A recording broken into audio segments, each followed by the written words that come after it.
sports fans and CAV fans. CAV fans, Yeah. that's us. Oh, James, it's already another day. It just seems like we were just doing this. This feels familiar in some way. A little bit, just a tad bit. Just a little. Yeah. For sure.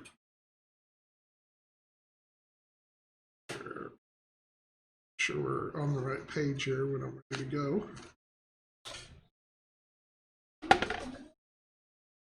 How is everybody out there tonight? We have a few people already in.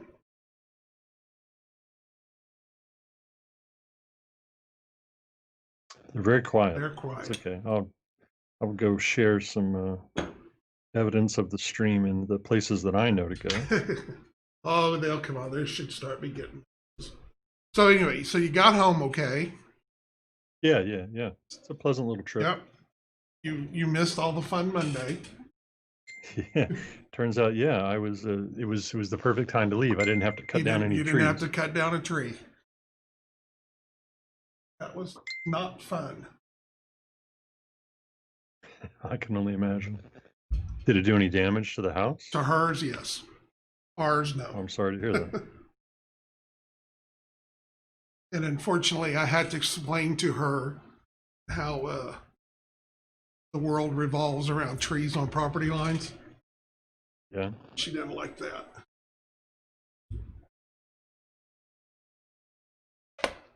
At all.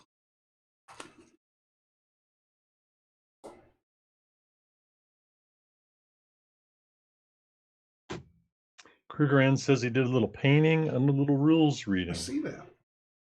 Sounds like a good combination. I personally have taken a couple of days off from painting, and but I'm starting to get interested in it again. I'm going to do some painting Saturday for sure. I'm just not quite certain what I'm going to work on. Right. I've got those Whisper and the Ripper truck bodies that I brought home. Right. That I'm thinking about trying to turn into either some sort of mobile, like giant ECM platform with a bunch of radio antennas and maybe a radar dish on the back of them, or possibly just tanker trucks. I gotta find something that looks good as a tanker, like the back of a tanker truck. Right.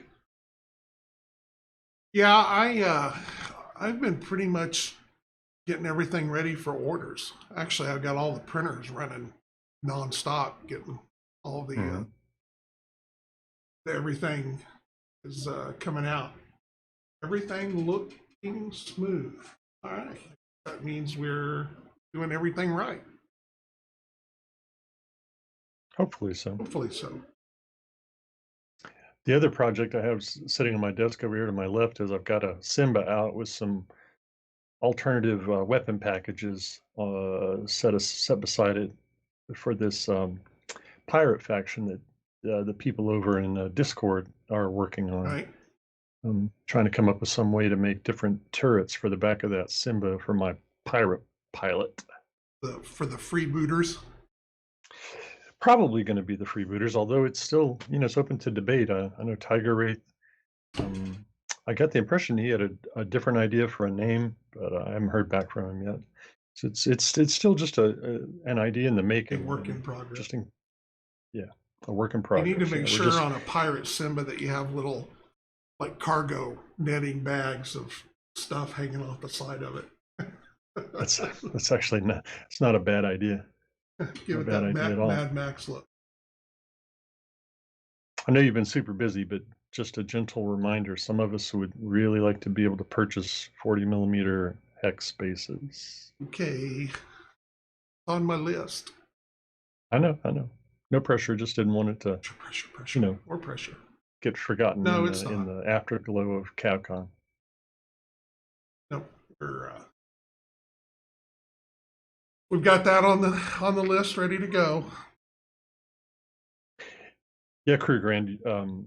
Ross Hines. It's one of my friends that I met through CAV. he did a tank, and it's been a couple of years ago, where he took some green stuff and molded up some stowage that would he attached to the outside of a tank he was painting to make it look like I don't know, rolled up tents or duffel bags or something like that. And it came out really, really good. He did a great job on it. So I think I may try and take John's advice and kind of put a little more effort into this CAV since I'm only painting one instead of trying to crank out an entire unit of 12 or something like that. Yeah, because you can go out there and get like gauze, stuff like that, and get some pretty good looking little cargo netting out of it. I know we used to make camouflage netting out of gauze. I would get it down to a single sheet and then dip it in some painted water, some green tinted water or whatever, to change it to or brown or whatever you want. And then set it out and let it dry. And that made it get kind of stiff too, because the paint would get into it, and then come back with little pieces of foam, the like the little foliage clusters and stuff, and take real little pieces and glue it all on there, put little strips or something on there to give it that camouflage netting. And you could always come back and put a little darker green paint on it, or a little brown or something to, give it more of a camo look. Yeah, I'm thinking about going a little heavier on the basing too. The Simba's got that one front leg. I think if you were driving it, it would be the right front leg that looks like it's getting ready to take a step. Right. And I think I may try and accentuate that, maybe cut that leg just a little bit and try and position it up and put something on the terrain like it's stepping up onto I don't know, a hill or a rock, or maybe like a tumped over car, or Right. an old tank or something. Just whatever I've got laying around that looks good on the base. Well, that's what I'm looking forward to first, to get the rock, the Reaper, their big cat, four-legged quad CAV. Yeah. That's going to be a fun one to finish up the design. That'll be up there, Simba size, nice and big. So I was kind of waiting a second to see if Dave was going to show up, since he was kind of the one that threw some ideas out for tonight's subject. We'll wait a couple more minutes, see who else comes in. It never fails. Right, no we finally get started, and then 10 more people all of a sudden come in, and yeah. Oh, great.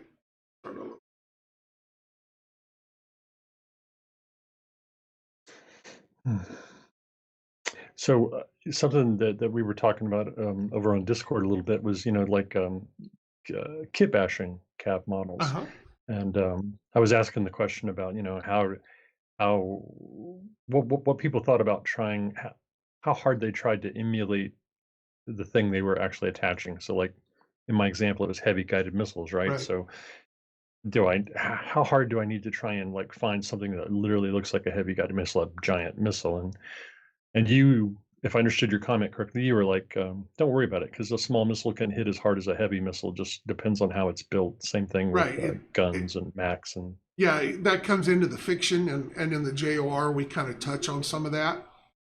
That's like, the Rhino that's got the extra piercing standard on their MAC or their MRAC.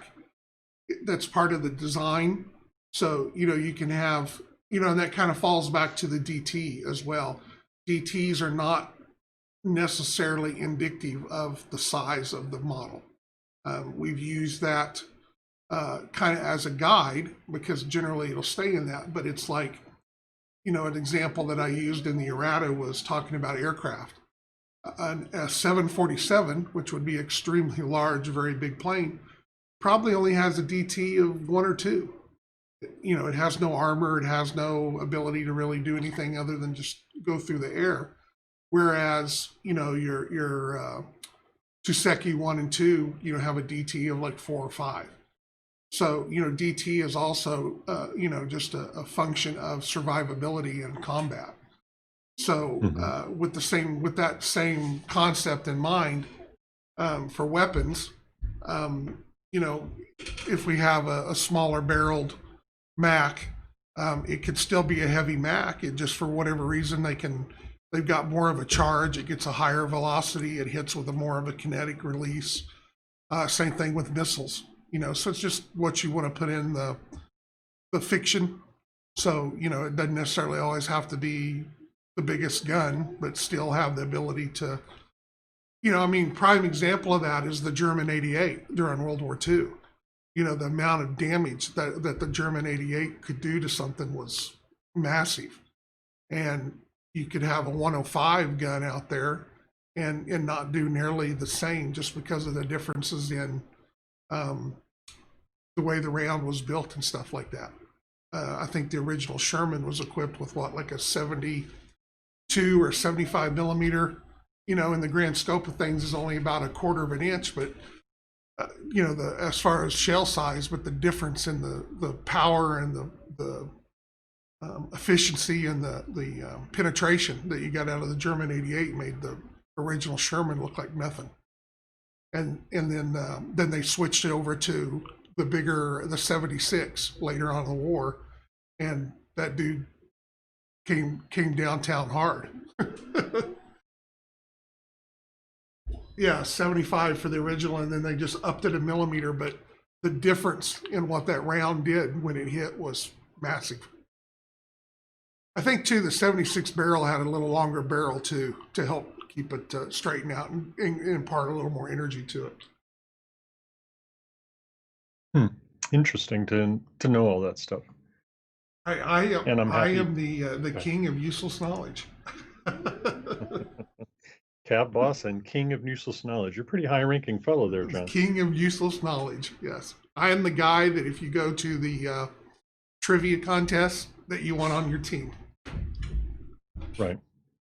And so conversely, I mean, if I wanted to strap like a huge number of light missiles on my, or a light guided missile on the back of my Simba, as long as I have something with, you know, like a handful of missile tips poking out the end of it, I can call that multiple light missile systems. Yes. I guess. Yeah. All right. As good. far as the design that we kind of follow now is if it's a rocket system. So let's say it's a rocket 10. You know, when we build it, we try to put 10 rockets because they fire all at one time. Whereas a missile system, we generally tend to just keep 1 or 2 on there because they're actually a missile system. When you fire, is only firing 1 missile per launcher. So that's kind of the rule that we keep with as we're designing new stuff now. Is rockets we actually go by the actual count, whereas missiles we keep it down to just 1 or 2 per launcher. Makes sense. Yeah, Kruger, and one of the things I would love to be able to do, I'm not sure I'm going to be able to, but in the fluff of my crazy pilot, Mad Dog, by the way, he's constantly changing out the turret on his Simba just at the, you know, just to suit his fancy, you know, like to hopefully meet the mission he's given, but some days just to meet the color of the sky. He took a pilot hit once pretty close to the cockpit. It hadn't quite been the same. Anyway, I'm looking for you know, the ability to, you know, put in some LBGs and some missiles and maybe some Macs and have a similar looking turret so that the, you know, not identical, but so the Simba keeps kind of the same look when I change the weapon systems out on it. Well, and that was always one of the ideas behind the Simba that I want to come back and do. Is the Simba is very much has a lot of different variants. There's an artillery version, and you know that they just change out the turret on it to give it multi roles. So it's a very very across the board CAV for the Terrans. And just from a model perspective, I mean, the way you built it with that, you know, that spot in, you know, in the middle of the back for the turret peg, you could produce 20 different turrets if you really wanted to, and pop them in there and have 20 variants. Right. Yeah, you could do all kinds of things. Actually, it's funny when you brought up about Mad Dog. My wife asked me that day, "What do you call him, Mad Dog?"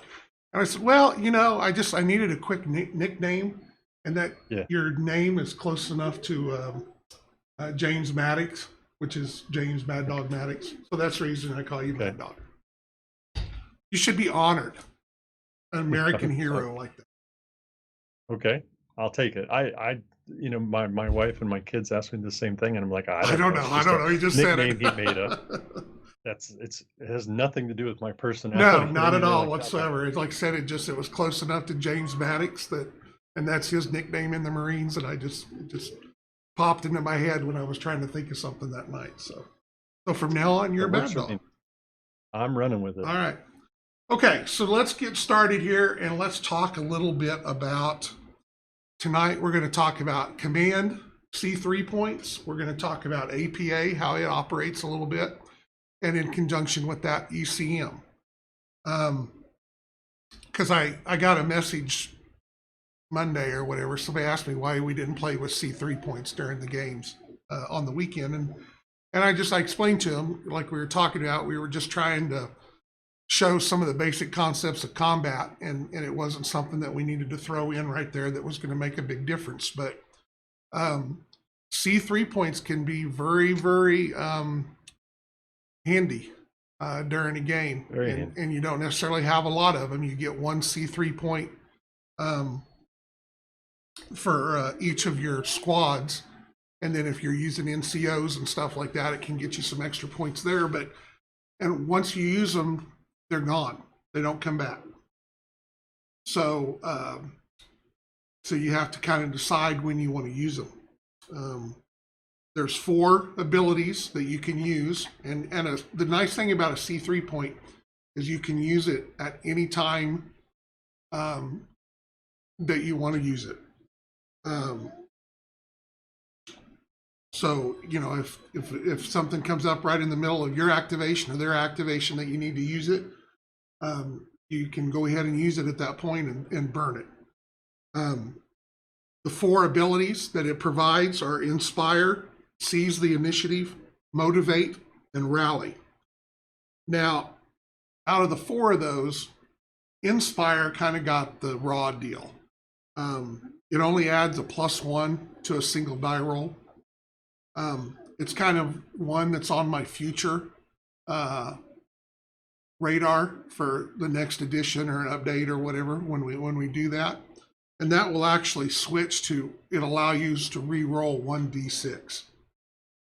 So it's sort of like the full auto ability. Yes. Yeah, it's kind of but that it can apply to any roll that you make. You can't make the other side re-roll one, but you know, in the case of like a piloting check, if you need to change a number out in the middle of a really tricky part, that can make a big difference. So that's only one that's out of those that really needs any tweaking. And like I said, in the future, it'll switch to, and everybody's more than welcome to start using it right now. But as far as officially, it'll go in later and allow you to re-roll 1d6 rolls. So Seize the Initiative. That is one where it allows you to attach a model out of another squad for that particular activation. So let's say you still have 2 squads to activate, and it's your turn and you activate one of your squads. You can actually pull a model out of another squad and activate it at that time. It doesn't attach it to that squad, so you couldn't use it to, you know, get you a stealth EST in there or something like that. But, you know, if you need a little extra firepower, or, you know, and you need to do something, it can be something nice. Or you need to get somebody to move before the other side does, so you can get him behind a building or something. It's a good thing to do that. Motivate. That grants a model an additional action point. And it works just like the other 2. So if it's a repeating action, you can do it 3 times, like a move. If you were really trying to get somebody down the board quick or something like that. That can be, especially in the first turn or 2, if you're trying to get like an aircraft down in the middle of a fire support or something like that, and you want to use a 3-move action, it'd be pretty substantial. Or if you're trying to get somebody out of the way, or, you know, if you want to get that attack in with 2 moves or something like that, it's a good way to do something like that. The last one is the one that I see actually get used wrong the most, which is Rally. A rally allows you to remove the suppressed or the stunned state on any model in a single squad. But what I typically see happen during the game is people will, let's say you're getting attacked, and actually I think I'll have to double check because I think in errata I think it got changed from a single squad to your force group if I remember right. I'll have to double check on that, but what happens is I see people, they're playing and you're attacking him and you're shooting all of his stuff, and one of your guys gets suppressed, and immediately you go, okay, I use a C3 point to remove suppression. Well, that's all fine and dandy, but if somebody else in the squad, or if it's the whole force groups, gets suppressed before the end of the turn, for you to do it again, you have to spend another action point or a command point. So you want to make sure that you wait to the optimum time to spend that point, or you just basically wasted it to save one guy. Does that make sense?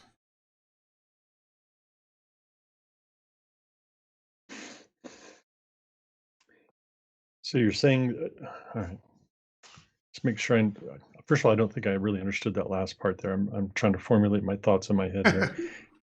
So this C3 point, when I use it, it applies to clear condition. Did you say it applied to a single model? Well, or to it the applies squad? to the single squad. I want to say that there was a change at some point that moved it into the, I think it's supposed to, or there was a typo that we went back and fixed. It's supposed to remove the suppression and the stunned across your entire force group.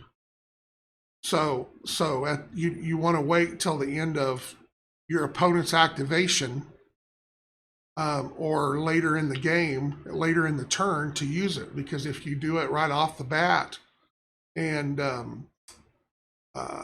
clear it off just one guy, then later on in the battle you get 2 or 3 more guys that get suppressed or stunned. You would have to use another point to clear it off from those guys. So there's a timing issue there. And to be honest, if I understand it correctly, there's no sense in immediately clearing a state, because that state doesn't take effect until the end of the enemy's activation anyway. So if you become suppressed or knocked down or any of that other stuff, that doesn't apply until the end of the current squad's activation. Correct. And but where it would make a difference would be if the guy that gets suppressed is already activated in this turn, there's really no reason not to do it until you wait till the end of the turn. Now, if it's, if it happens to 2 guys or whatever, and that's the next squad that you need to activate, then you're probably going to want to spend it in the middle of the turn, to get, so that when those guys do activate, that they're not going to suffer from that. So it's a timing issue that you have to kind of think about a little bit before you use it. But I see it used over and over. The minute somebody gets suppressed, I use a C3 point to clear suppression, and all you end up doing is just clearing it off of one model. Whereas later in the turn, if you had 4 or 5 guys that were suppressed and stunned, you could use that point to clear it all off from everybody. So that makes a big difference in how that's used. I'll have to double check on that because I'm not going to sit here and read the section in the errata right off the bat, but I think that it's supposed to work towards the entire force group. That's one of the things we were talking about too, that comes up with if you're using single model activation, that some of these C3 points are not nearly as effective, especially with the stunned, if you can clean off. But when you want to try to pull another model, it'll allow you to move another model if you're only activating one. So it's not anything that's too crazy that gets off if you're using single activation.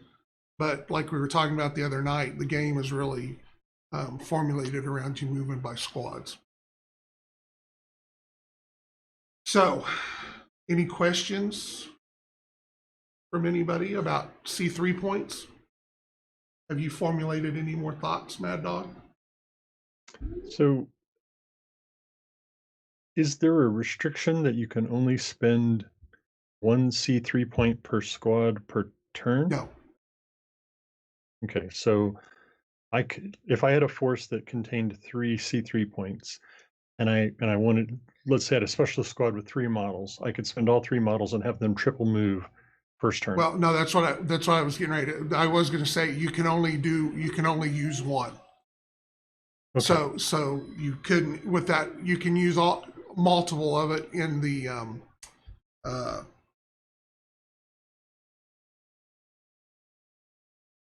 like if you wanted to use one in this squad and do it again in another squad, that you can.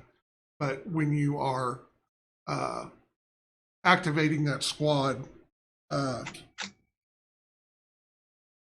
sorry, each point may only be used once, and only one point may be used during the activation of any single friendly squad. So I take that back. right. You can use one point during that Okay. activation to do something for one particular model. But if I had three separate squads, I could activate one model in each squad and spend a C3 point on it Correct. in the same turn. Correct. Okay, Yeah. and burn all three of my C3 Right. points And immediately. then once they're gone, Okay, they're gone. right. Okay. C3 points can be used on any model, an infantry model, a tank, a CAV. Are there any restrictions There on are what I not. can spend them Nope. on? You can use it wherever you want to use it, as far as Okay. what model type.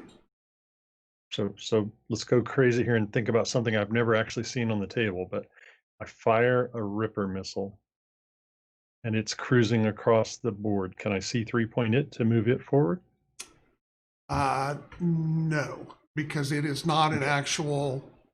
Um, doesn't have a person in it. Once it's Okay. fired, it's on its own. There's nothing. It would be kind of hard to motivate a cruise missile. I guess Other than, of you could get course, on your radio and sending it. go go go.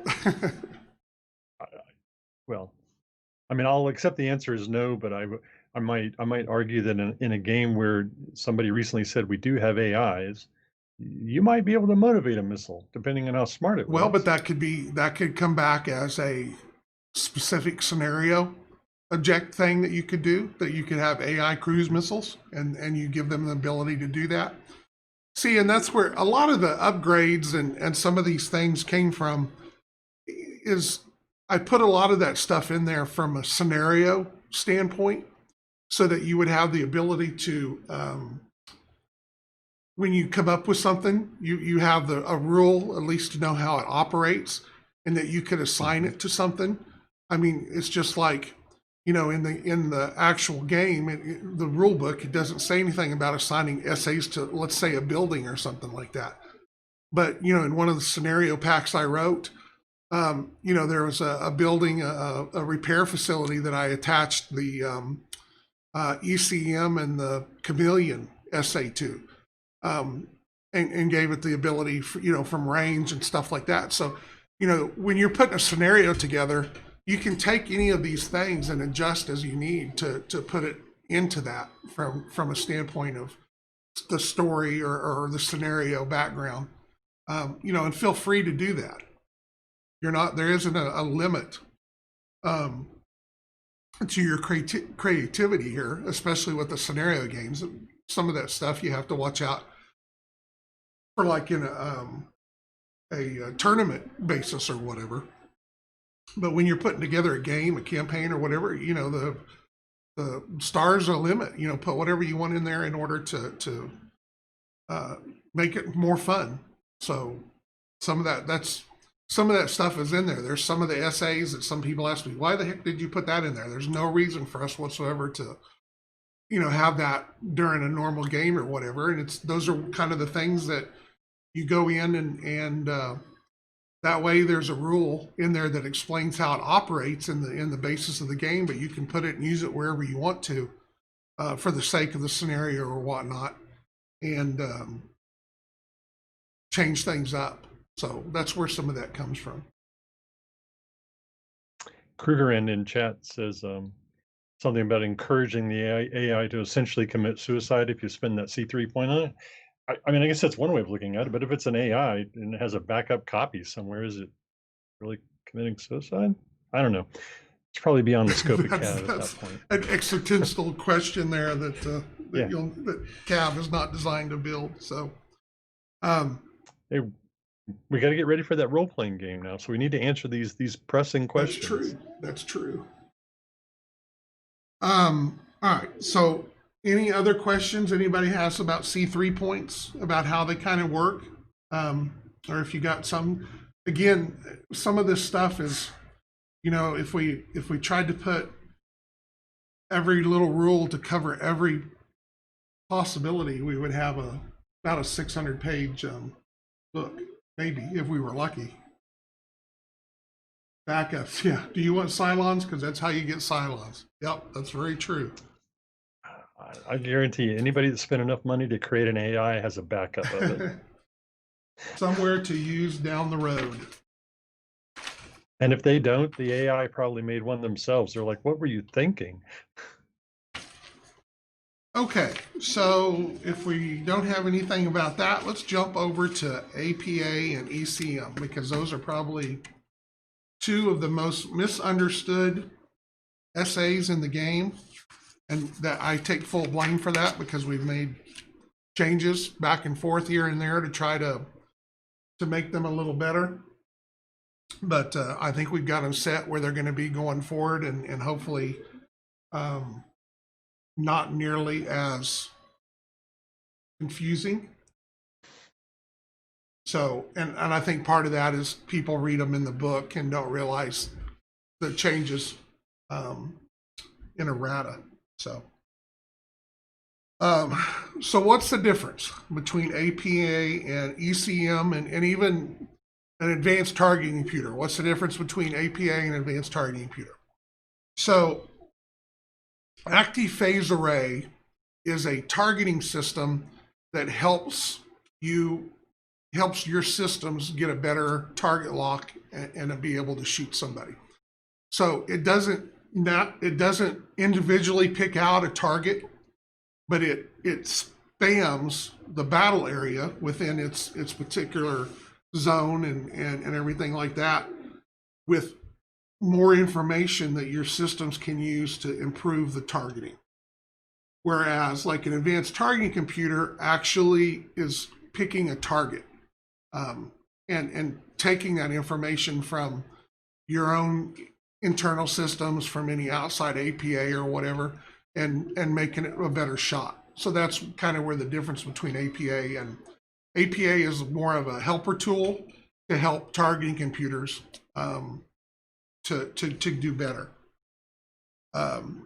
Because, and that's another thing too that it maybe is not explained as well, as every model, as far as aircraft, most of your vehicles, most of all your CAVs or whatever, everybody has a targeting computer. Okay, and you know that targeting computer is designed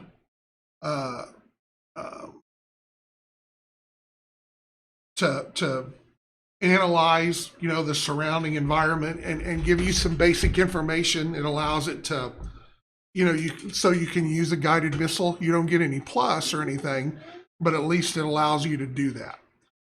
An advanced targeting computer takes that one more step, and that kind of goes into the AIs. And they're basically in the game, and I'm bringing some of this is kind of from the background story side of things. So, you know, it's not necessarily in the book, but you'll start seeing it when it shows up in the JOR and stuff like that. But there are 4 AI systems in the game, and they are referred to by class. So you have a class 1, a class 2, a class 3, and a class 4. A class 1 AI is a reactive AI. So it's designed to, that's obviously the most basic one, and it's designed to react in the moment. So there is no stored memories or information. It just it looks at everything, the data, and everything is happening at the moment, and processes it and reacts to that. So that's where your targeting computers are. Most of your advanced targeting computers are A1 AIs. And, you can take it to the point that they, might, when you jump in and push a button, a little red light comes on and it goes, "Hi, Dave." So at that point, you're in big trouble. A class 2 AI is a limited memory AI. And those are typically found in like a spaceship, self-driving vehicles, farm machinery that's more autonomous. And they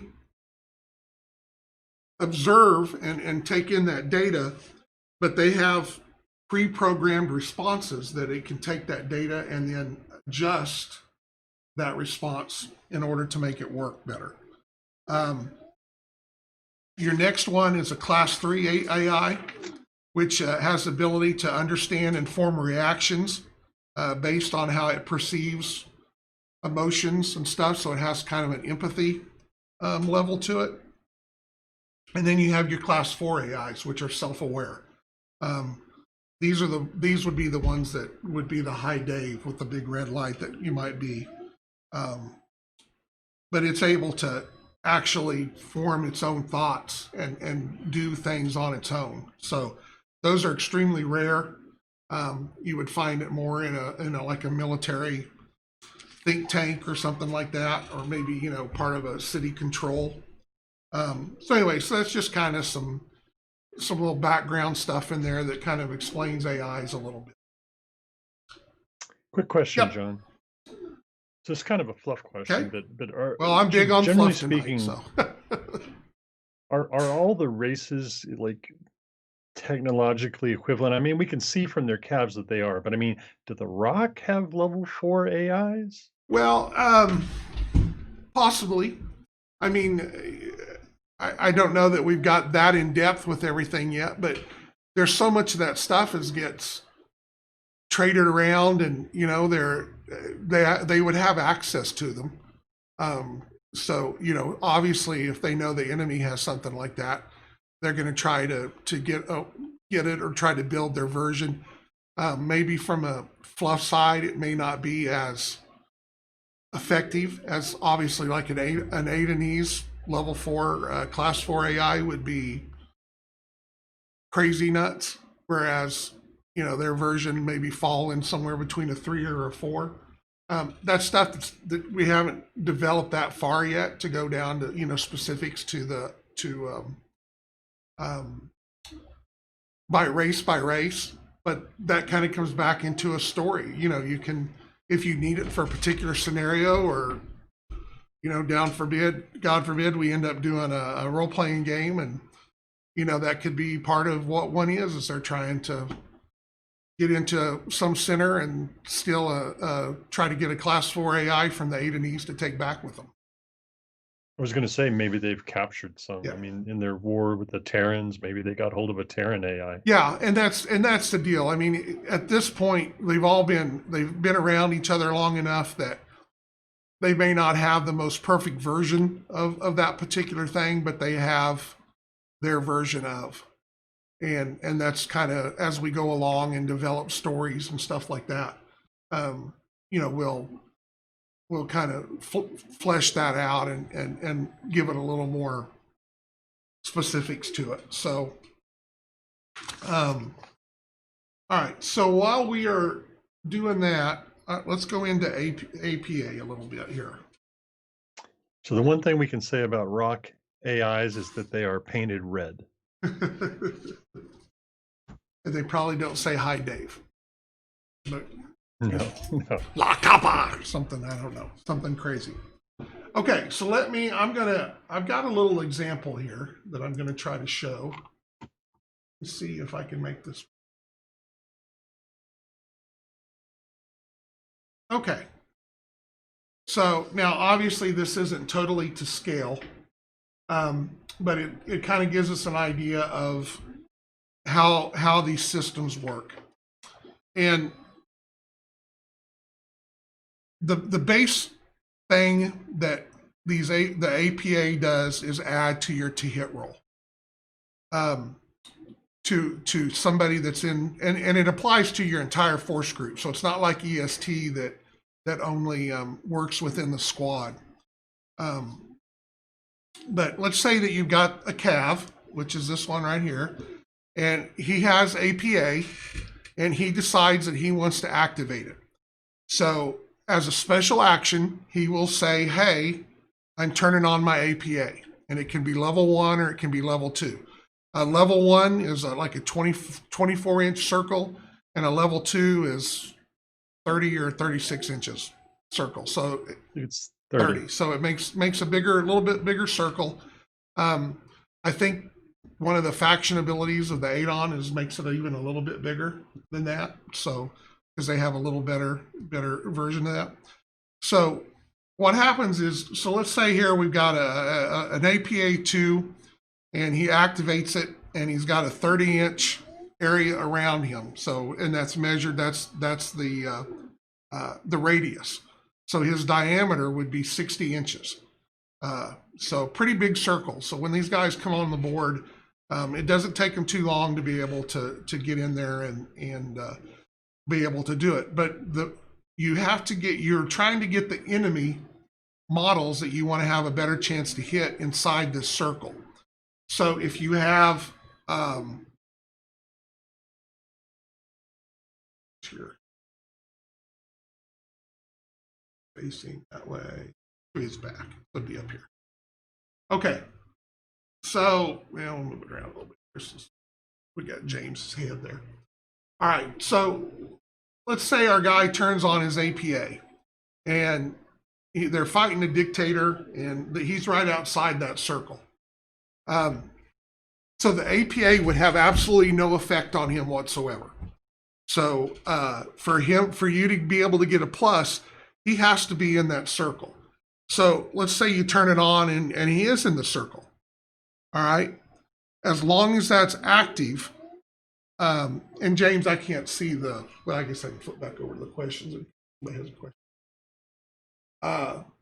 So if he's inside that circle, anybody that's on your team that shoots at him going forward gets a +2 in the case of APA 2 to their direct fire or to their strike point rolls. So it can make a big difference. And that's the way that it's set. I know when we originally put it in the book, we gave it a lot of different options and stuff, but that's its base option, is you spend a special action, you activate it, and that circle moves with you. So if you activate it and then run or move forward 12 inches, then that circle goes with you. Correct. A friendly model does not have to be in the circle to get the benefits of it. What's happening is this model is using its APA to feed all this information and pull all this information in, that it feeds down into the battle net, which the battle net is now pushing that back out to everybody else. So anybody that's out on the battlefield that's a friendly allied model will get the benefit of that +2, either as a direct fire number or as a to their strike point number. So any other questions? Does that all make sense there for that part? Yeah, I mean, I have questions, but you may be going to be covering them next, so I'll just wait until you get to the end. So the next thing that APA might run into is ECM, and ECM is kind of the reverse of APA. It works on the same kind of circle. So if it's ECM 1 or ECM 2, and what it does, and it follows him along, is the circle that it generates prevents any kind of target locks, chain fire pods, fire control. So in this case, let's say he activates his ECM and the dictator is caught in that dictator cannot be the recipient of target points, so he would not be able to take advantage of an EST Even if the guy is outside the circle, he would not be able to receive the information from the guy transferring it to him. If he chain fire pod, he wouldn't be able to chain in with that. He wouldn't be able to take advantage of fire control. Again, if you had one guy here and one guy outside the circle, it effectively keeps both of them from getting the plus because there's no signal going out. And it uses the same special action in order to activate. Now, as soon as he moves out, and that in both cases, if you're not in the circle, you're not under the effect of that. And it goes by the enemy models being inside the circle. Yeah, if you're trying to stop EST and stuff like that, you know, if you can get a guy up in there, and that comes up a thing that a lot of people have learned as they go along. Don't put all your eggs into one basket, especially when you're using 3 and 4 and 5 DT models that may not be able to withstand everybody going after them. You know, if part of your plan is to stop people from using some of those things, make sure you have a backup, because, you know, if you only have one out there, and the first thing he does, you know, in 2 or 3 turns gets blasted, then you've lost that ability. And if the other side has it, it can really put you on the downhill. Now, another thing that ECM can prevent is APA. Okay, so or other ECM, but what has to happen for that? Both of your models have to be inside the circle. So let's say right now that there's nothing going on. So our little green guy turns on his ECM, and let's say he's got ECM 1. Then our gray guy back here, he's got APA 1 or ECM 1, which one, and he wants to turn that on. Well, if he is in that circle, they may have to make an opposed roll, or if one of them moves into the other one's circle. And literally, well, all that needs to happen is both of you roll 2d6. You add your plus for whatever level it is. In this case, a 1 for both of them. You would also add in Wizzo, and you also get the ACE or veteran pilot. You get that as a plus. And so in this case, let's say he's got APA 1 and ECM 1 that's already going. If he comes in and decides to activate his APA, they both make a roll at that point. And if he wins, then his APA turns on. If he loses, it turns off. It doesn't, because APA can't jam ECM. So ECM would stay on, but the APA would be allowed to go. Now, if these were 2 ECM guys and they rolled, and this guy came into the circle and he rolled the higher number, he would turn this one's ECM off, or vice versa. If he won the roll, this one would not be allowed to activate his ECM. And it's a one-shot deal, so you have to wait till the next turn to try to do it again. You can't, if you come into the circle and you lose the roll, you can't wait and try it again until the next turn, till your next activation. So you're describing the jamming action from the ECM perspective. Right. The only way that you can jam anything is with ECM. APA does not jam anything. And that's different from the way it was originally presented in the rule book. The only thing that is allowed to jam anything is ECM. Okay, but I have more questions down that path, but let's take a look at Tiger's question in the chat. What if ECM2 versus ECM1 and the ECM2 CAV is outside of the ECM1's bubble?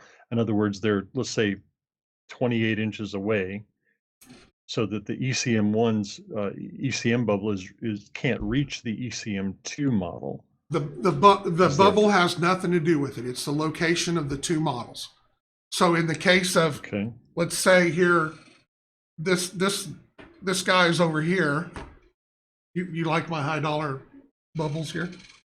All right. Let me move this so I can get more of it in the camera so that it makes.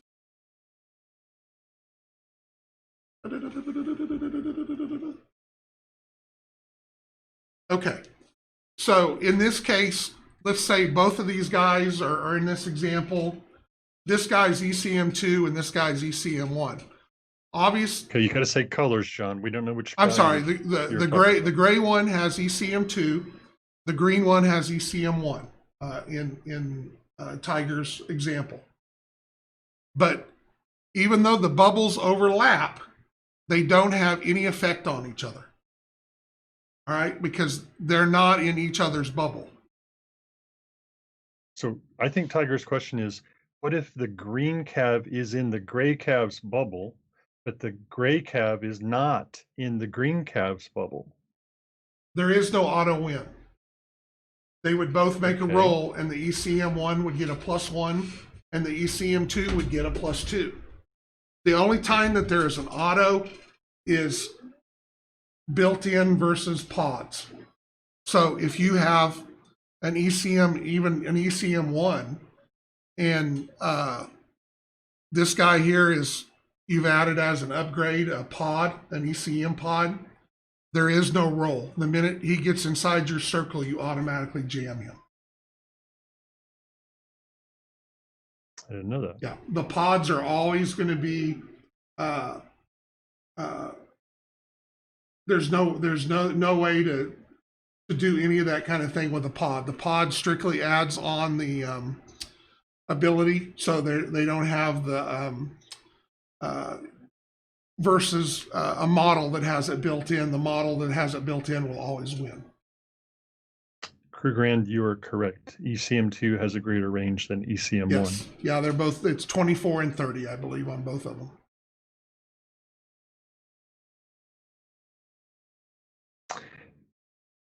So back to the jamming. Oh, hold on, Tiger Wraith. Let's let Tiger Wraith ask his question.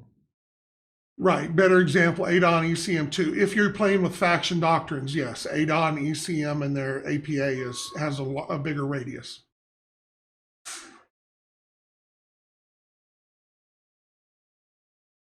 Okay. So, excuse me. So if I want to jam somebody's ECM, I have to do that before they activate, I think, if I remember correctly. So here's my scenario. The gray model has gone before the green model and has chosen to block target locks with his ECM. Okay. The green model can't come up and jam that, or can he, is my question. If he, does the green one activate after the gray one? Yes. Okay. So if he either activates it and it is immediately in that circle, so if in this case, all right. So let's say here, gray activated first and turned on his ECM, okay? To block target. To block target locks or whatever. It's basically, it's ECM is jamming right off the bat. So in this case, when the green model activated his ECM or APA or whatever, at that point, that's when they will make a roll. And if this model wins, if it's ECM, then this ECM is turned off, period. If he's APA, then his APA wins and turns on, but the ECM still keeps running because APA cannot jam. Okay. Remember to use colors. Okay. So if the gray model wins, then the green model could not turn on either his ECM or his APA, and he's done until his next activation. okay, regardless of whether he might move outside of that circle. Right. Once he's already declared that he's activated it, then even if he moves outside the circle, it does not come on. Okay. Assuming that he's lost the context. Yes.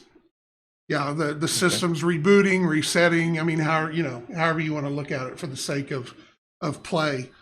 He loses a special action, and he is not able to reinitiate it until his next activation.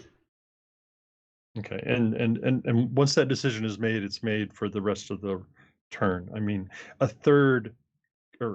second green ECM mech couldn't move in a subsequent squad's activation and win the ECM battle against the green guy and let the gray guy, and the first green guy's APA wouldn't magically turn back on. Correct.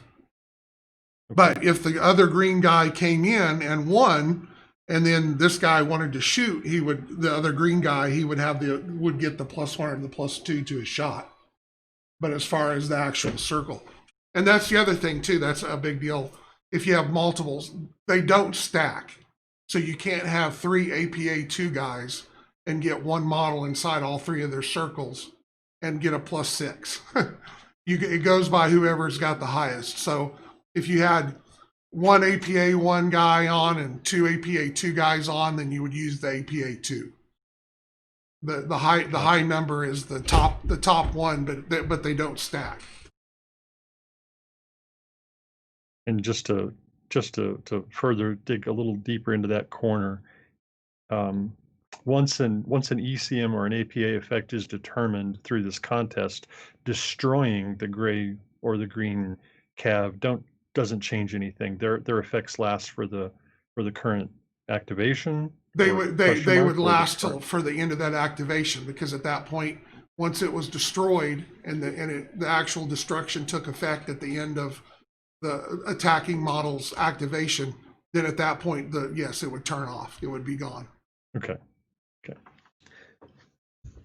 So there, and just like with the rally and stuff like that, there's a timing issue that can be involved there too, as to when you want to use it, when you want to turn it on. Because if you wait till the end of a turn to activate it, everybody that on your side that moved before him doesn't get any use out of it. So, there's a timing issue there too, that you have to decide when you want to use it or when you want to try to jam someone, or, because it does you no good to run up and if he hasn't turned it on yet, so you may, if you give him the ability to move outside your circle and then activate it, there's not going to be any roll.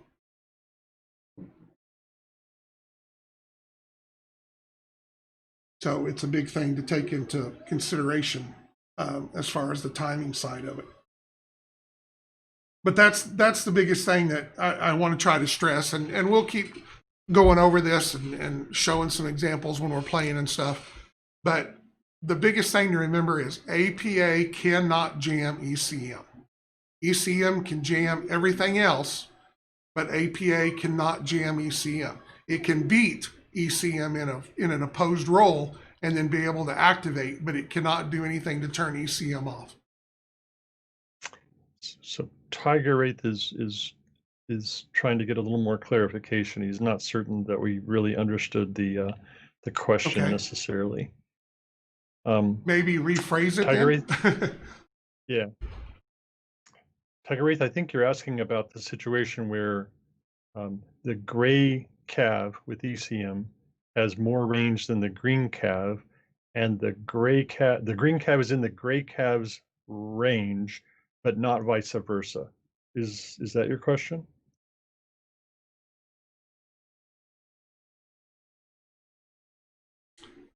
Okay. Well, then that would dictate on what it is that you're trying to decide. So let's say in that case, I don't know if you can kind of see, there's a lighter circle around these guys. So let's say that this is the 24-inch circle, and this outside is the 36. So they both have it here.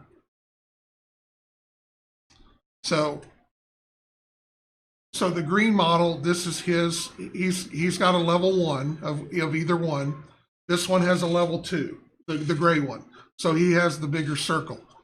So right now, they're both outside each other's circle. But let's say the gray one starts moving closer, all right? and all of a sudden this one gets into his circle. The green one ends up in the gray circle, but the green circle is still short. Okay. So the only thing that we're going to be rolling for is determine if this is going to work.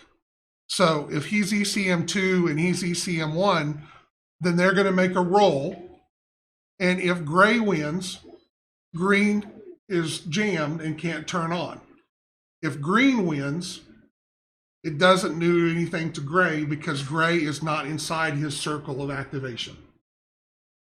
Okay, so they get a contest, but green cannot affect gray because the range of his ECM doesn't include gray. Right. All they're Gray's not in. Right. All they're rolling for is to see if green can keep his on.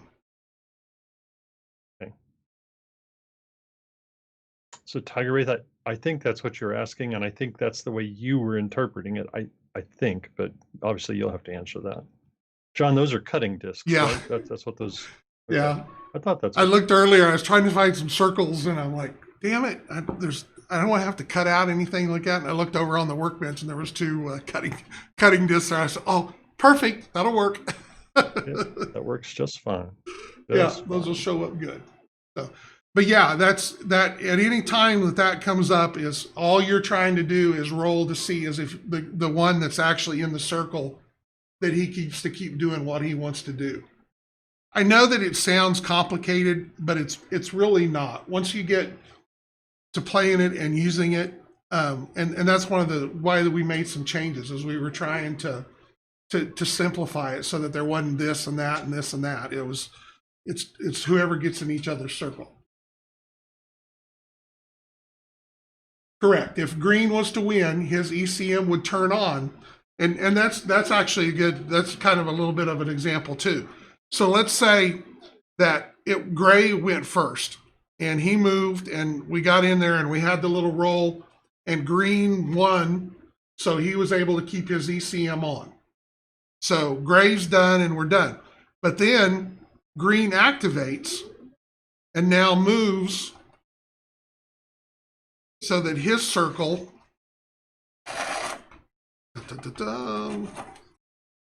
comes over here and gets inside of gray now, okay? So at that point, again, they would make a roll again. And if green wins, then gray would be turned off at this point. If gray wins, then green will turn off. Okay. And let's clarify the. I'm sorry. No. I'm sorry.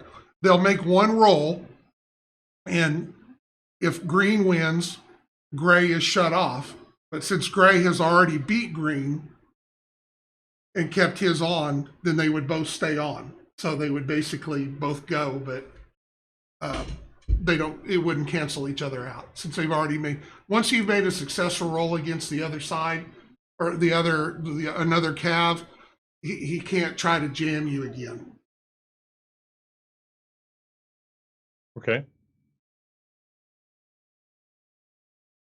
So let's talk about how we measure this. All right. So when we ask the question, is the gray CAV within the green CAV's range for ECM or APA or whatever, are we measuring to the edge of the base or to the center of the model? You measure from the distance measures from the center of the model that's activating it, and the circle goes out and is based upon the base of the mini.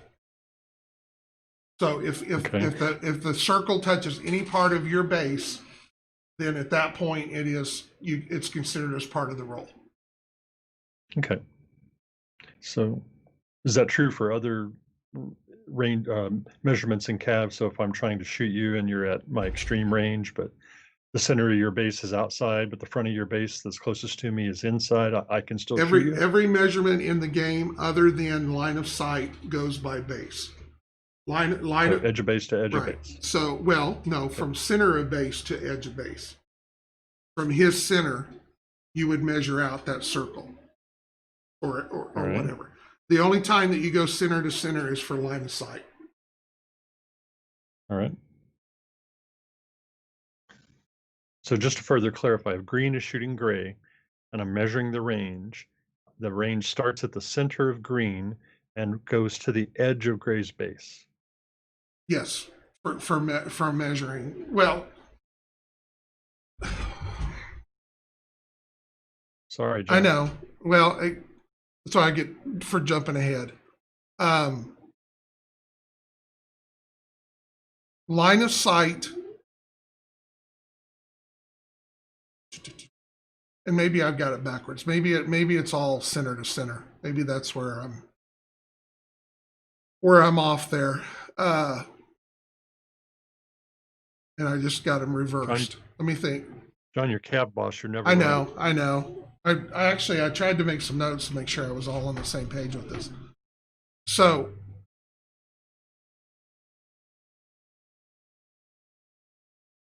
all right. So, no matter what, it always measures from the center of the model that goes on it.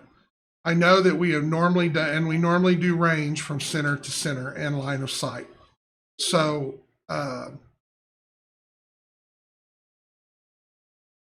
but like we do for cover and stuff like that, we go by the base. Let me think on that and make sure that I tell everybody right before I say something else. Then I need to go back and look at the deal. Yes, the best counter to ECM is paired max for sure. So, You know, the paired max have to have line of sight. ECM that's doesn't. true. That's true. Yeah, it's not line of sight specific. So, I think probably my best thing is I need to go in and put together kind of a page of situations and examples, and put that all on one page so that people can look at that. So it's all in one place. So I think it's a great idea. That'll be my project here later this week. All right, so we have managed to go over our hour a little bit. Let's use a few minutes to last minute questions, anything we can answer before we turn everybody loose for the night. Hopefully we have not totally confused you, or me anyway, if not confused you any worse than it was. I think we got some of the things answered. Well, that's okay. I mean, this is all, like an ongoing process, right? So Yes. if we got something wrong, we'll visit it next week and, say, hey, after further research, this is the way this like I said, I'm gonna type up a nice little one-page example thing and put that out there, and then that should get us all in one place. So, because that's part of what we're doing right now is we're trying to fix some of the issues that we've had and stuff like that, so that when we reprint the rules as part of the campaign book, that we're all working from the same place going forward.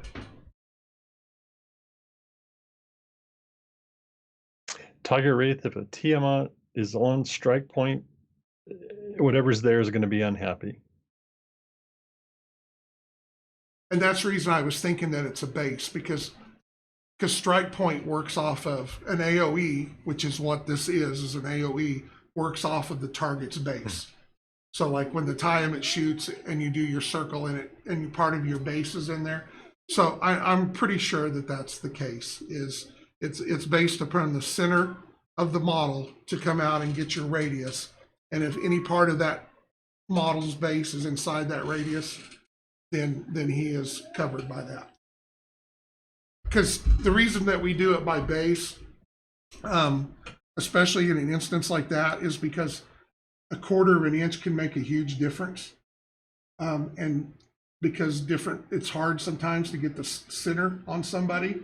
So we went by base, whereas when we do line of sight and direct fire, we go from center to center, or for range, because generally it's not down to that close. It's pretty easy to know which range band you fall in. So, well, and that's what I've brought up before about smaller bases. There is a reason to use smaller bases as far as in the game, or when you're moving through certain terrain and things like that. And that even makes a difference on shapes. Obviously a hex has the two corners sticking out the side more so than a round base would have, or a square base, has the corners up on the kind of the quadrants. So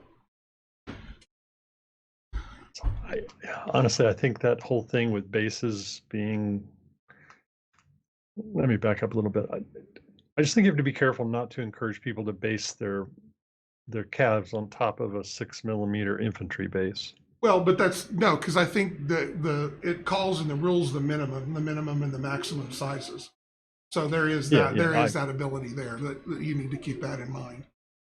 Yeah. It really comes down to, are you playing the game to win? Or are you playing the game to have really good looking models? Well, and part of it is just make your choice. Be consistent. Don't try to use a X base on one to cheat the system and do rounds on everything else. If everybody's the same round and you're going, then it's all good. So Krugerand has a question about salvo fire. If you have 4 light LBGs and 2 medium LBGs, then you can salvo fire them and get a +5 since they're both laser bolt guns, but you use the range and the damage from the light. Okay, I didn't know that. That was a change in the when we did the update back earlier in the year. If you have this, they have to be the same weapon. So they have to all be lasers. They all have to be particle bolt guns or whatever. But you can combine them for a salvo attack. But you have to use the range and the damage number. Well, of course, ranges will be the same, but you have to use the damage number from the lighter one. So the two mediums would get you a +2 to your roll, but it's all based upon the damage number from the lights. Okay. I remember when you were firing, that rule about using the worst numbers comes up when you're firing mixed weapon systems. So if I'm firing max and PPGs, I have to use the worst range number. Right, for the PPGs, correct. Right. Yeah, and you cannot salvo fire mixed weapons. So just to clarify, I've got 1 light, 1 medium, and 1 heavy LBG. I can salvo fire them all together at a +2, and use the damage value from the light laser bolt as your base. Okay. I think that made sense because you're a laser bolt gun's a laser bolt gun, and you're giving up the damage, but chances are it might help you improve your hit. So Krugerand, I think you're right in terms of which weapons qualify to be salvoed together. It's just the weapon system, type. Right? The weapon system type. So they all have to be laser bolt guns. They all have to be particle bolt guns. They all have to be max. However that combo works. The light, medium, and heavy only comes into effect when you're figuring the damage number. So if you fired a light, a medium, and a heavy of anything, the damage number for the light is the base number that you use. Okay, I'm going to call it a night. We've gone over 15 minutes. I promise we're going to try to keep these around an hour. So, all right. We will get that up. If you have any questions, feel free to put them up on the Facebook page, put them in the Discord. I put a channel in there for rules questions that I check periodically so that I can come in and answer those. It's nice how they keep them in there. And I'm sorry if I confused anybody worse than they was, but like I said, I'm going to get together an FAQ sheet for ECM and APA, and I'll get that out here in a day or two. So other than that, this is CAVBoss and Bad Dog. We're signing off for the night. Hey, just don't forget to follow, like, and subscribe on all of John's social medias. Yes, all of our TALON game stuff. Follow, subscribe, do the whole things. Help us out, and we'll go from there. That's right. So thanks, guys. The bigger we can make his Twitch channel, the better it'll be for everybody in CAV. Yep. The more time and effort I can spend on it. So good night, everybody.